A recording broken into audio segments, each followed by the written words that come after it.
Hello, welcome to Fireside Chats. I am Magela Pillai, and today's subject for discussion is the body of light. This is a curious topic, and to this end we will ask our speaker, Sister Denise, to share her insight and wisdom into the subject. Sister Denise has been practicing Rajyoga Meditation for over 40 years. In this series, we look at things like the core of spirituality. Is there a balance between your inner and outer world? And what does your relationship to God mean to you? Do you have any relationship with Him at all? Or is He just a name or concept in your life? Thank you for joining us. And Sister Denise, thank you for joining us. Thank you. Very warm welcome to today's show. Body of light. What on earth does that mean? Well, it's not really an on-earth thing. Okay, what above and beyond earth does it mean? You know, a What in person- heaven does it mean? Not even in heaven. Not even? Not? No. Okay, do tell. The human being is composed of three distinct things. One of them is the point of light that is the soul. The other is the physical body. And then in between, you have the body of light. And a lot of people are not aware about that. Right. Sometimes... Okay, sorry, that's quite a loaded sentence. Say those three things again. Well, there's the soul, which is the self, the point of light, which is eternal, immortal, and passes through time, reincarnates and all this. And then you have your physical body, which you can see. You get it when you're in utero, and then you get born, and it's small, and it grows to the adult size, persists, and then you get old, it kind of gets smaller, and you die when it is no longer usable. And then when you die, you leave your physical body, but your body of light goes with you. The body of light looks the same as the physical body in its best condition. And so your body of light of a very old person wouldn't be looking like a very old person. It would be looking like you in your best period of time. And your body of light is also called sometimes the subtle body. And the subtle body carries with it the mind, the sanskaras, the karma, all these things. And when you reincarnate, you still keep your subtle body of the previous birth for some time, and then it gradually fades as a new one for your current birth emerges. And this is one of the reasons why people who are very young sometimes will remember their previous birth. But by the age of about 4, that'll all fade away, and they will be present for the current birth. So there's a kind of a transition period that happens for people. Sister Denise, how does your understanding of body of light impact on your spiritual journey? There is a practice in meditation where you want to actually work on your karma, which means you're also working on your body of light. Because your subtle body, in a way, contains the signs of all your karmic debts. And when you meditate, you're actually impacting your body of light, and this then has an impact on your physical body, or the condition of your physical body, because the body of light influences the physical body, and the physical body influences the body of light. But your meditation definitely influences your body of light. Now, one of the things that you do in spiritual practice is that you try to move beyond the limitations of the physical body. And so you work with your body of light in that process, you see, because the aim of a spiritual practice, in maybe a more advanced level, you can say, is that you want to reach a state of absolute balance, purity, that you have perfected all the different parts of yourself, which means you're really working on that body of light to make it what we also call the angelic body.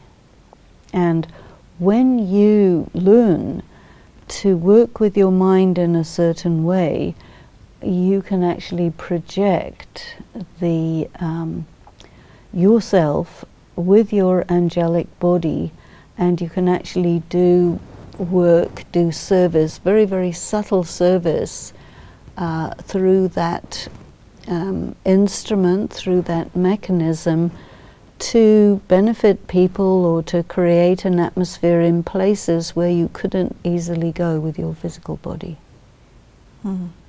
Okay. And one's relationship with God, how does that impact? Does God's energy, looking at the soul and the body of light, change the color of the light in any way? And by color, I'm using it in the broad sense of the word. You know, some people do have special gifts like clairvoyance, and then they can see that, or the aura and things like this, they can see it. And people with those capacities, when they come in contact with us, they will very often speak about what they see. And that is interesting because, I mean, most of us don't really develop abilities of seeing auras and this sort of thing.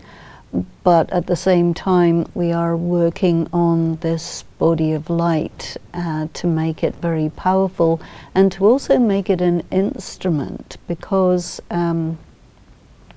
it's rather like the presence of yourself. Now, you can, suppose you have to do something that is you know, very difficult, very demanding, very complicated, requires a lot of attention and so on, and you want to be successful in your endeavors. One of the things you can do is to really think about it and create the success of what you want to do in your mind, and fill that into your angelic body, your subtle body, and project that to that time and place, so that you create the atmosphere of that being already done. And then when you go there, it's as if most of your work is done by the time you've got there. It's quite a subtle thing, but it works very well. Is it, Denise, you know, for someone who is realistic and practical and all of those things, is what you just said, does it not sound too airy-fairy, too subtle thing? Is it real? Okay, in that context, this is my question.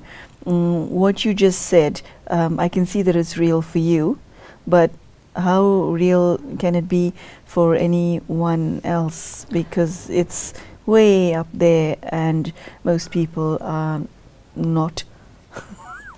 You may be in a situation where you have a meeting that you have to go to, which you know is going to be very stressful, very difficult, that it could be very emotionally tumultuous, and so you may be afraid and wonder, I mean, how do I prepare myself to go to this meeting? This is something that happens to a lot of people, and this is really an example of where you can prepare yourself through your body of light, and, you know, in advance of the event, you can go to where that's going to happen.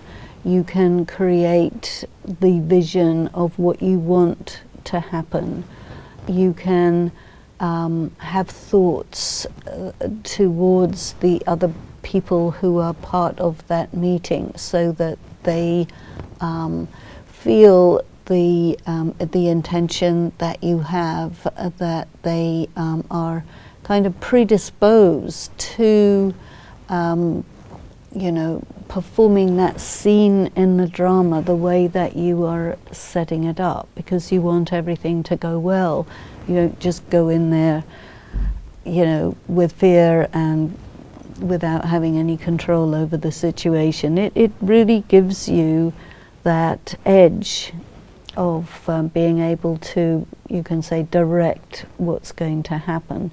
And so that's going to make a huge difference, you know, or you go for an interview for a job or things like this, which people find very, very stressful, and they have no idea that you can actually prepare everything and transport yourself there and present yourself to the people in question in advance through that subtle body, so that they are so they're comfortable with you. You've set it up, as it were, in advance, and that's a very great thing to do to really help you with your stress levels and things.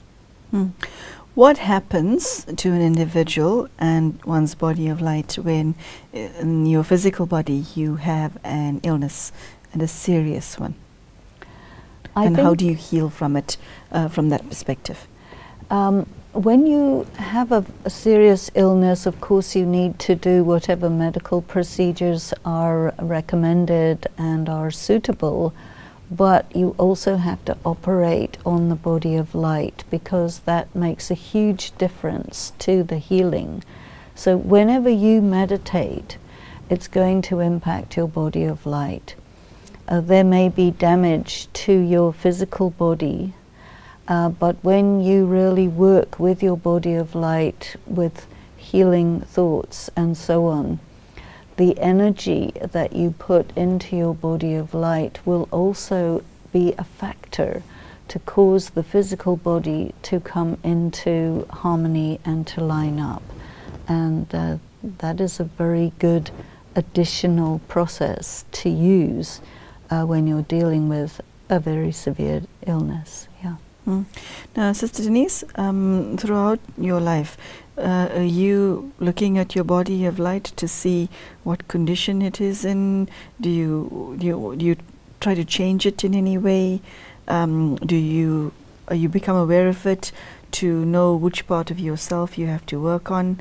And yeah, how do you work with it on a practical day-to-day level?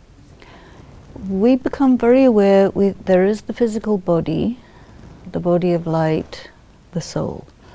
We practice to be soul conscious. And part of the practice of soul consciousness is that you're really operating almost more through the body of light than you are through the physical body. So you shift your consciousness more and more to the soul and body of light. And I think that you come through in your actions more with that, what we call avyakt stage of consciousness. Why do you do that? Shift away from the physical? Because is it necessary to do that? Or what is wrong with staying in the physical body? Partly we would say it limits you. It limits you in time and space, it limits you to the tangible. But what we feel is that everything is depending on the mind, and the body of light is run by the mind, even more directly than the physical body is run by your nervous systems and your muscles and all this. But when you're working with just with the mind, you're operating in a much more subtle way. You're operating through atmosphere, through intention, through feeling. The whole thing is much more subtle, and so you're, you can say you're operating more on the subtle level than on the gross level. So, Sister Denise, as a spiritual person, when I want to go from place A to B, I walk there, get onto my bike and cycle there, or drive there. Now, you engage in activity where you do not use your body at all. Not really, no. Put it like this. Suppose you have a program. You have to go to visit a group of people. You want to carry the message of spirituality. You want those people to be well disposed to receiving the message that you want to tell them. So you will go there in your meditation with your body of light quite often in the days leading up to that, so that they actually even perceive you, feel you, anticipate you before you're even there, so that when you get there with your body physically, all of the rapport building has already been done. You have a harmony with them because you have done that work in advance with the body of light. If there's any danger that's headed your way, how does your understanding and knowledge of the body of light protect you from imminent threat? Perhaps one of the things that can happen is when you're really connected with your body of light, you can anticipate these things better, and then you can take evasive action or preventive action. So that is a good thing. Also, if there is danger, I think sometimes you can sort of detect it. And danger is because maybe someone doesn't like you, feels antagonistic, feels threatened or whatever, and you can detect it, and then you can send atmosphere vibration to that person so that they feel much calmer about you, and that they don't feel that there's any threat coming from you. So you will touch their mind in that way. Sister Denise, apart from all physical danger, do you use your body of light to protect yourself in any way? I think that when you're aware of it, when you're operating through it, you know, the body of light is, in a sense, more durable than your physical body. It's not eternal. The soul is eternal. You can create an image through your body of light, and that image can be, as it were, kept in the mind space, and that image can actually be accessed for centuries. So wherever people experience visions of some saint or some angel or something like this, this is because that person who they're experiencing in their vision or their dream also has worked with their body of light so that it's able to just be there.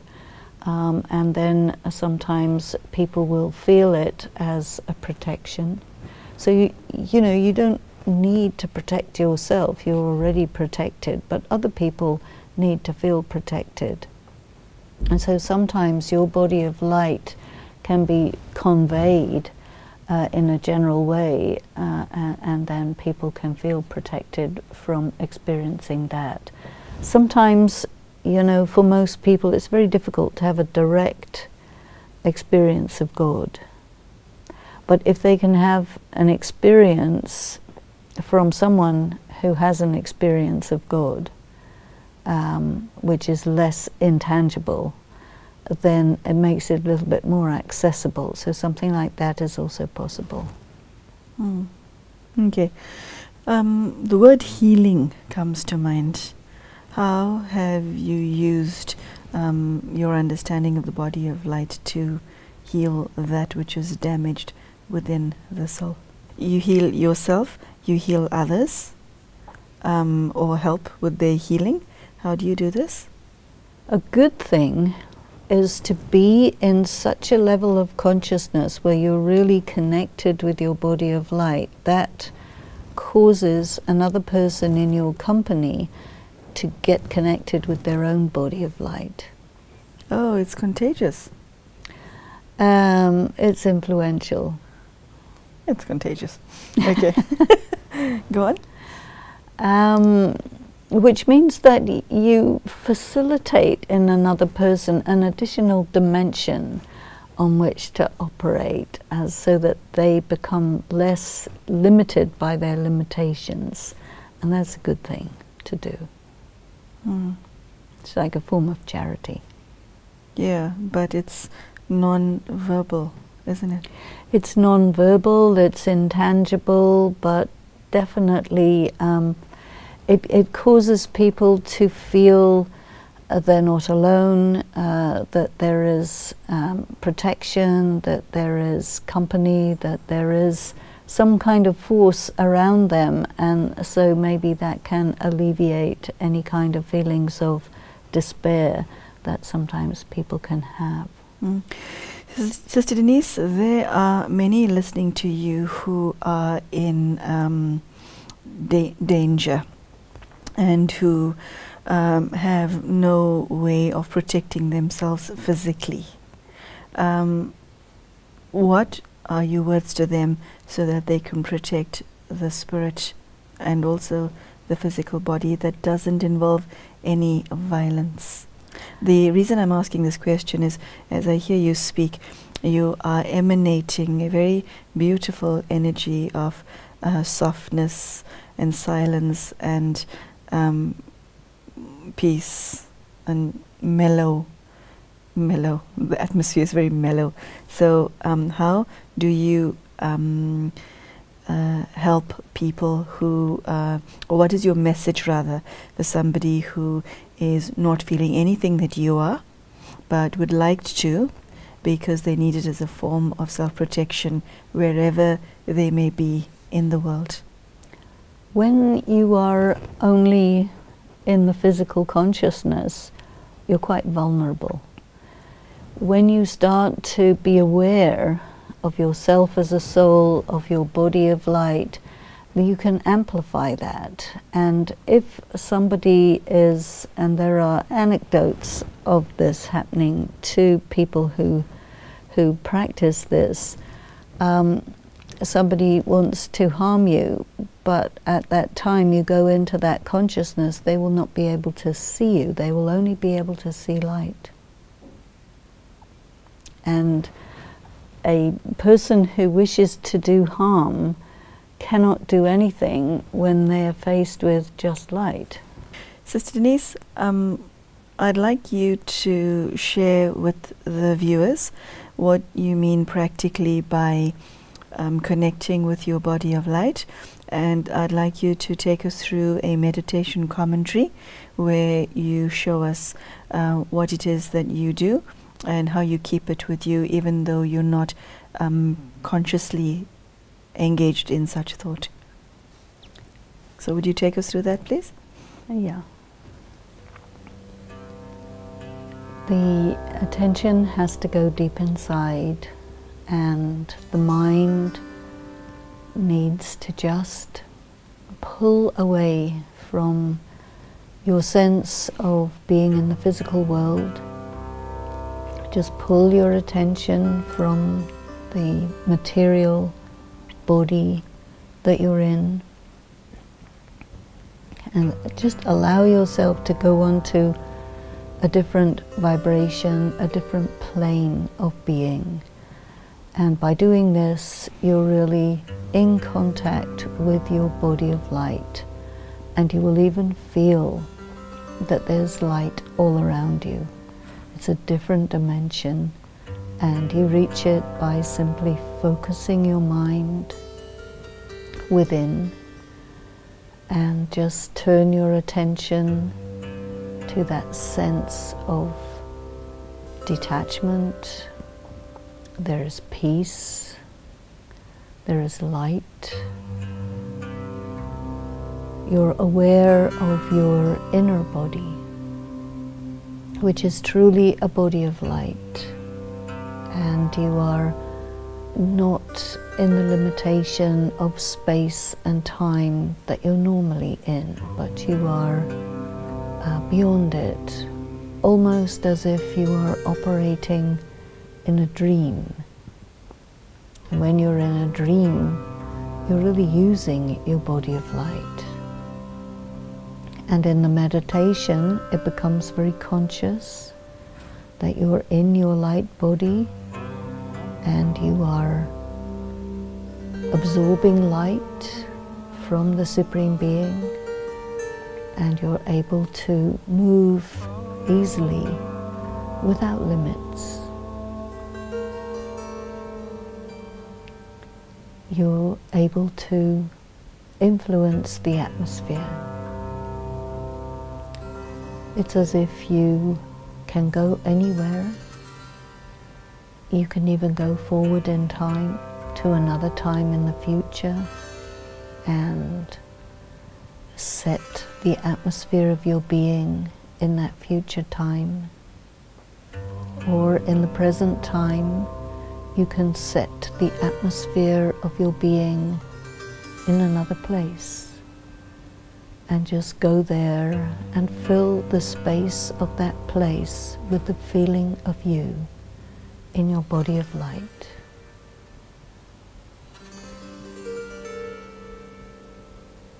And do this silently.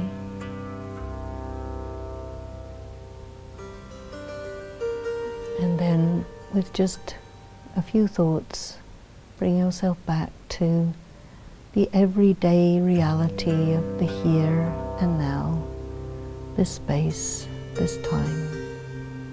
You're reconnecting with your physical body.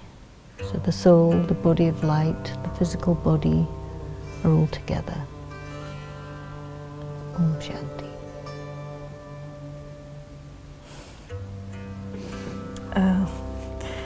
It's hard to speak after listening to that. All I can say is thank you. So, I so very wish that you at home are able to not just hear what was shared this half hour, but also feel the atmosphere in the studio here with us right now. But the message that was shared is very deep and powerful, that we as human beings, there's more to you than meets the eye, literally.